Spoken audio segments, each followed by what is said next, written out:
queríamos que de alguna manera que se planteara como inverosímil la versión del general Bellamino. Eso lo planteamos en el juicio y lo planteamos acá. ¿Podrá valer la opinión de un general mucho más que la de un comunero mapuche? Yo creo que estaríamos dentro de un estado distinto, un estado policial, y eso no es así. Eso venimos a plantear con todas las armas jurídicas que teníamos.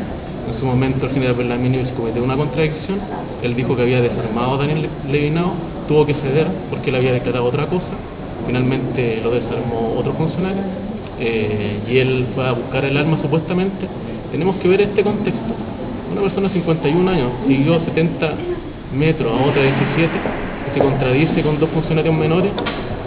Creo que hay bastantes cosas para anular este juicio. Una de ellas, la más importante, es creemos que con la influencia que a lo mejor él tiene en la zona no pudimos hacer eco de esa posición en la zona, pero creemos que con la composición de la Corte Suprema y de esta segunda sala se va a anular este juicio, se va a hacer una sentencia de reemplazo.